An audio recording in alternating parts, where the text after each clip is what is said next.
Hi, we're Brett and Maria, and we are the Daily Wire team. We want to show you what we've been building. A luxury tiny home on wheels for full-time living and travelling. So come on inside and see what we've done. Oh! Hey guys! Hello. How you doing, babe? Yeah, I'm good. It was her birthday recently, so in the comments, I need you guys to all absolutely smash it and say happy birthday to Maria. Yeah. Basically, so we haven't done a lot of videos, have we, babe? No. And that's because we've been super busy. I've been working from home non-stop. Haven't really been able to get out onto the van. The weather's come in. There's snow everywhere. You've been working. I've been working. Yeah. Brett's been working, and the snow's just really brought things to a standstill. Yeah. So. The days are so dark at the moment, and so cold and frosty and icy, and it's just. But it's beautiful, though, isn't it? Yeah, it's beautiful. But we can't do it when we work in the van. No.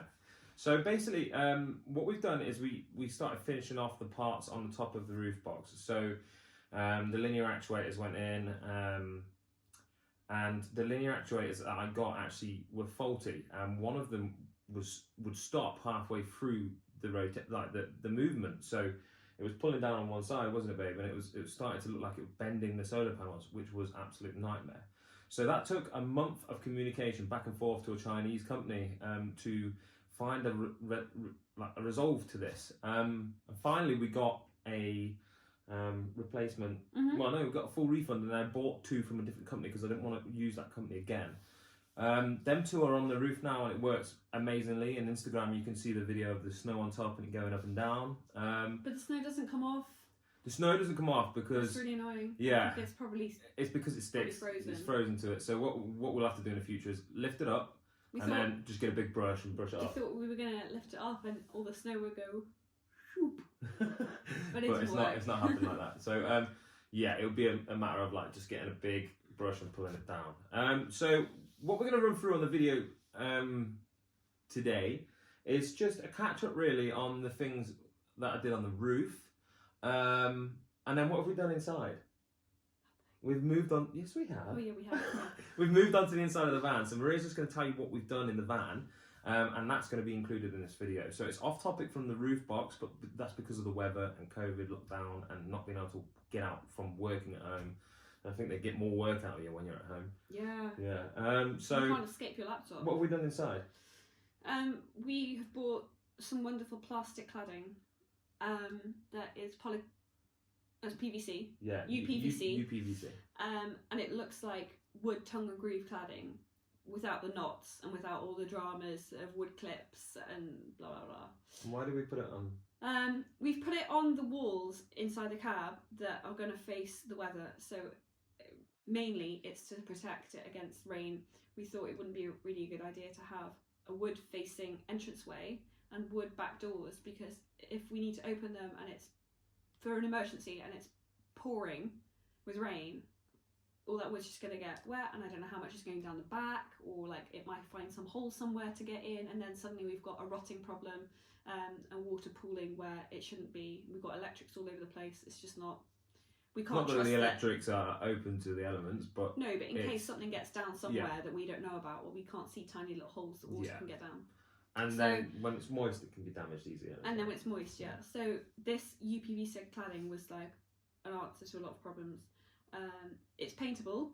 You just need to find a solvent-based primer that then accepts water-based paint as well, which we found. So that's not a problem. So we can paint it with whatever paint we want now. I found a water-based UPVC primer, which then allows you to put water-based paint on top of it. So we paint it whatever colour. We're going to test that on a little square to see what it looks like. To see how it lies. I think what I'm expecting to happen is it's going to have brush marks where we painted it on, but it's not a problem. It'll still look pretty. So that's what we've done. So we've covered the cab split wall where we have a little door that goes into the cab. To a quick photo of that now. We're back. And then we've put and that's what we've covered that wall in it, so that when we open the side door, the sliding door, any rain that hits it, we can just wipe it straight off with a cloth or a tea towel. And we've also covered the control panel, the front, where all our little buttons and our the controls are. So we'll quickly show you that now. So on the front of this panel, there is the light switches at the top, and then all the heating and the water heater controls on the bottom half. This has been UPVC'd on the front, and on the back is ply. We've also put a nice bit of surround on the electric cabling, nice and neat inside there. You can see that now. And we've also, what else have we done? The side. So when you open the van, back to us. When we open the van, you look at the side of the van and you can see the entrance of the side of the seat. And we've UPVC'd that as well with the tongue groove, so that it's all nice and smooth square of this plastic tongue groove, which is amazing because that's going to be the most open to the elements part of the van. It was tough making the decision to go and use it because we loved the wood and the tongue groove so much. And we already had good looking tongue groove up, so we had to say, if this doesn't work, we've ripped down our tongue groove. Yeah. And the plastic doesn't work, but we took the chance, and it looks wicked. It looks so amazing. Clean. We did talk about then redoing the entire roof in the same ceiling, stuff, the ceiling. But then we couldn't pull ourselves away from the amazing look of the wood on the ceiling. But this was something we did make it was a big decision to go and use it, and it's super cheap actually. It's 89 quid for 5 lengths of 4 metre. I'll link that in the description below. It's not as cheap as the wood cladding. Yeah, but it's nice. And we were just getting into problems with the wood cladding. The wood cladding, when we were doing it, no matter what way I would cut it, it would always chip up or break. And this plastic stuff is literally a Stanley blade. You cut it, you bend it, and you cut again, and it's done. Or you can use a jigsaw with a plastic blade, like a PVC blade, and that just cuts through it straight away. This is starting to sound like we're being paid for this. Well, no, and we're not. There's no advertising for this. We're not at that level yet. No, I wish we were. Yeah, it's turned out amazingly. Yeah. And we've got the end product we need, really. So we're really happy with that. So we're going to paint it. In the we colours don't have to sand it or anything. Yeah. We can just primer it and paint it. Yeah, which is brilliant. Yeah, really so we're going to do that. The back doors have also been started on. I'll clip in a video now of me doing the insulation and the plastic tongue groove on that. And back. So that took a little while. That was some hard work, but it looks so much better, and it's shut smoother. The back door's cleaner to shut. That's for when we're opening the back doors and it's raining, because we're going to have a divider from the bed area out onto the back doors. We're going to have a blind that comes down through that centerpiece.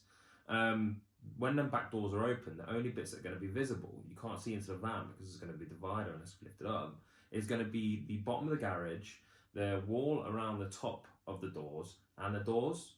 So we wanted it to be a waterproof area as well, so that's another entrance point. So the front and the back of the van are in the UPVC, and it looks sweet. So that's what we've done. And we have replaced, or we're starting to replace, all our kitchen cabinet fronts in melamine. We had done it previously in 9mm ply, which is fine. We sanded it down and primed it twice and painted it 3 or 4 times, and it was fine. And then we randomly got our hands on a piece of melamine that was the perfect size for one of the cupboard doors, and we did it and we painted it, and it looked gorgeous. So we're going to now redo all the cupboard fronts in melamine, because it's just so much smoother. And we got this stuff called OG from B and Qua, and we how do you do that? I don't know, I just said B and Qua. B and Q. Yeah, B and Q. Anyway, the OG is what we've got around the shower trim. So OG is just the name of the architrave. Yeah. So there's lots of different types of architrave available, and the particular name they've assigned to this style is called OG. I think it's OG actually, but OG. Anyway, we've put that around the shower, and because it's around the shower, it's also going to be able to be used on the kitchen cabinets. So we'll redo the edges of the kitchen cabinets in that. In what? OG. OG. And then the top half of the wardrobe door will be in that, and what else? And we're going to trim everything. The ceiling, where the ceiling joins the walls, is going to be trimmed in this OG. Just call it architrave. I don't think you know what Architrave. OG is. So this video is going to sort of end here. We have shown you a couple of bits of what we've done over the time since our last video, because we haven't been able to work on the roof box.